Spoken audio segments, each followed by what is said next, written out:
So doing business with government is difficult. Now, let me give you another example. Again, last year, I bid for a job. It was with the county government. Actually, I didn't bid for a job. I didn't want to do the job. Maybe you're pushed to do a job. So I was asked to do this job. Then I put in a proposal. We went through the tendering process. And eventually, we got the job. We delivered. Then when it came to be time for payment, we waited month 1, month 2, month 3, month 4. Eventually, we were paid after 8 months. 8 months. And when we were paid, they withheld CG, is it withholding tax? 5%. Then 5% on the total, and then on the VAT. Up to today, I'm waiting for the tax compliance certificate. Now, does that stop me from doing business with government? Absolutely not. Actually, what I've learned is now how to do business with government. For every contract that I bid, I'm going to factor in the 5% withholding tax. I'm going to factor in the waiting time. And I'm not going to factor in any kickbacks because I am going to wait. So what I'm doing is that I juggle. I have the private sector who pay me on time. Then I have these Gava guys, tunangaliana, those ones of that money ain't going anywhere. I'm going to chase it and chase it and chase it, and I'll get paid. So my encouragement to you is that you need to do it to learn how to do it. You need to do it to know how to chase for money, because I have a guy in the office, he's so good at chasing for that money, he never gets tired. I don't chase for it. And then eventually when it lands in the bank account, you say, it was worth it. So I'd encourage you, do it, but always add a buffer for waiting, which is like interest, add another 10%, 20% to ensure that the wait is worth it. Government has got two ways of working. When we did the IFMIS project, we actually got paid on time. Everything was paid. We had a contract that said that you invoice. Anytime the bills got to 10 million, you invoice. So we would, every month we were spending, so every month we invoiced, and we got paid every month. They were not late. And the only time they were late, I think they were late for 1 month. That was one project. We did a second project, which we finished. It's now going to a year and a half ago. We won awards for that project. The organization was very happy receiving awards and putting them in the papers of how they've won award courtesy of our work. We are yet to be paid. 1.5 years later. So what are we doing? The same thing Maggie is doing. You don't give up.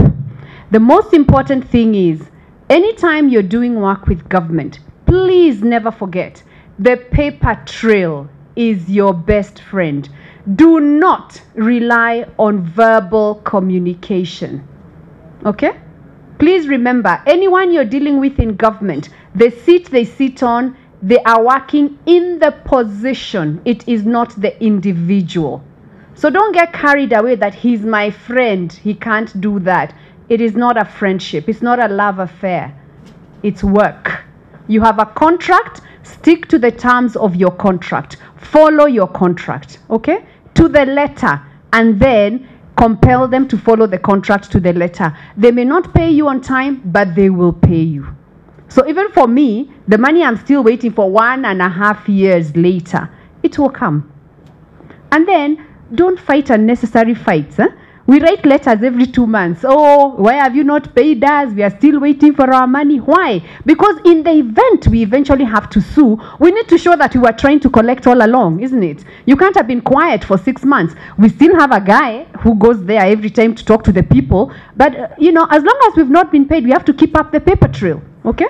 So please don't get carried away that talking is enough. It's not. Sawa? And don't give up, because I also tell you, as Maggie said, load your margins. Load your margins. There is nobody who is a bigger spender than the government. So if you're not doing business with government, particularly in some types of business like mine, then you're losing out on a very huge opportunity.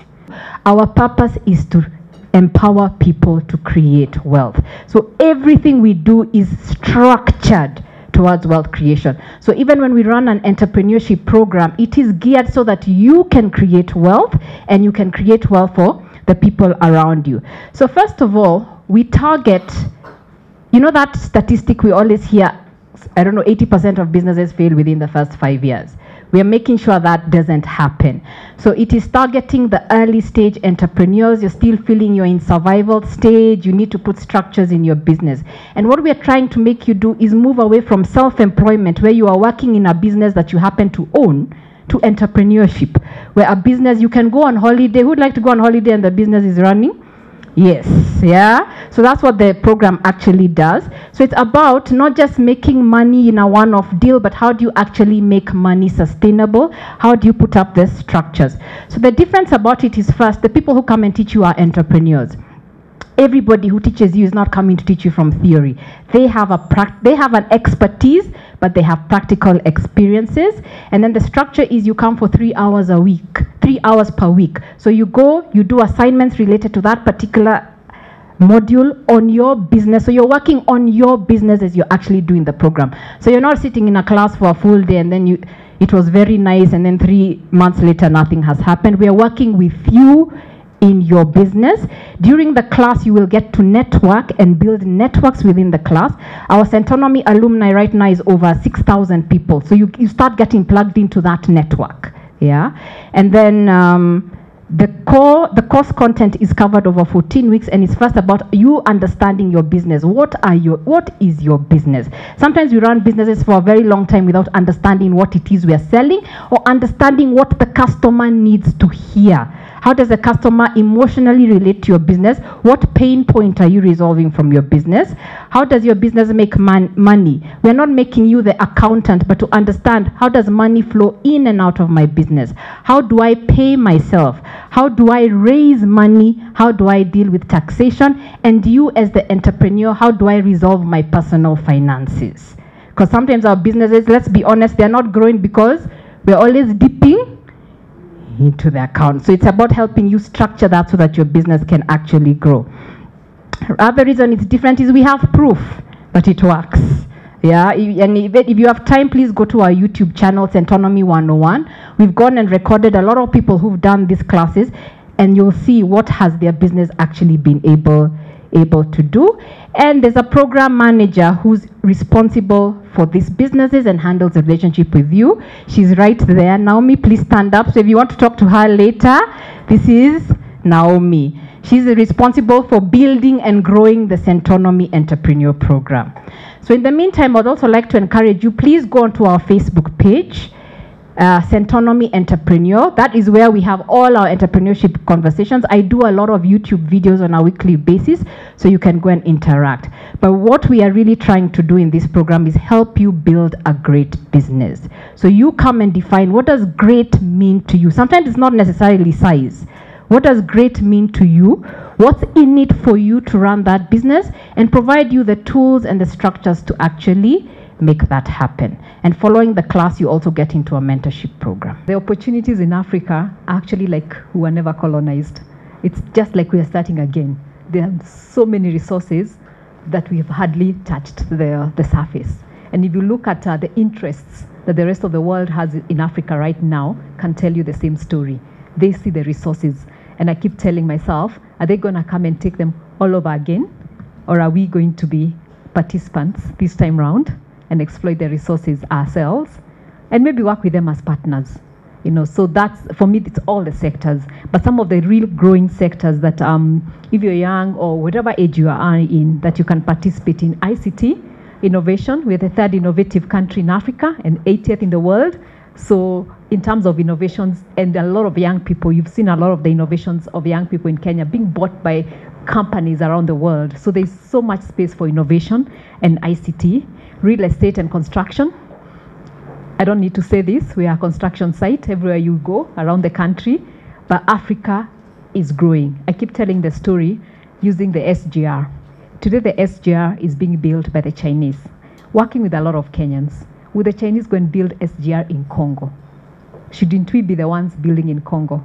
Can't we learn enough and build in Congo? Are we supplying enough? We've pushed so hard as KEPSA, the 40% local content, that whatever project that comes in by government, local content, that 40% of all the supplies and all the employment has to be local. So are we taking those opportunities so that when it goes to Congo, it goes to Uganda and everywhere else, we'll be supplying there? Or do we want them to buy cement from China? So that's where the opportunities lie when you start thinking about it.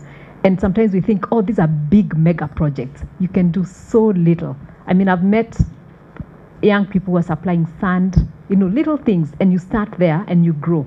So that now tomorrow, you'll be the one supplying cement or the next thing. So there are opportunities around the big projects that are being done. Agribusiness, I think there are a lot of women here who are already in agribusiness, but we are not feeding enough. Right now, India is asking for lentils. India feeds itself, but it's not enough. They're asking for lentils. We come from regions, many of us, who can grow lentils, and yet we are not sending. Avocados around the world, there's a shortage, yet we can grow right here. So the opportunities in agribusiness are immense, and you don't have to grow in 1,000 acres to really export. All you need is to grow a little and be able to combine with others and send to the exporter, or combine together and export. And there are models now. The export strategy now should be implemented, the new export strategy that will really help in that line. And so it's getting the information. I think one of the other things that I would encourage us is to seek information. And so being part of FEWA, being part of KEPSA, if you're a member of FEWA, you should utilize the opportunities and the platforms that KEPSA has. Or you can, and we also do have categories for you as a business person, because many people say, oh no, KEPSA is for the big people. I say, no, we have SMEs who pay so little. We have startups, so there's a place for everyone. One of the things that we have had a challenge with women is that they are not there. They're on the side, they're talking, but they are not here. Every time we look for women entrepreneurs, women in leadership, I get Jennifer and a few others, I get Joanne, but I don't see the other women. We need to be in these places, in these platforms. That's when we'll see the opportunities. In all these businesses we've talked about, there's a 30% that is for women. But the women are not taking those opportunities. We look at the project and we see it in a totality. You look at SGR and see SGR, the big project. Instead of breaking it down like an elephant and chewing it a piece and say, what piece can I chew in this elephant? However small I am. Or can we be a group of us and chew a bigger piece, maybe a leg, because then we can divide into pieces of what we can supply or do or produce and all that. And that's what we really need to do. Yeah?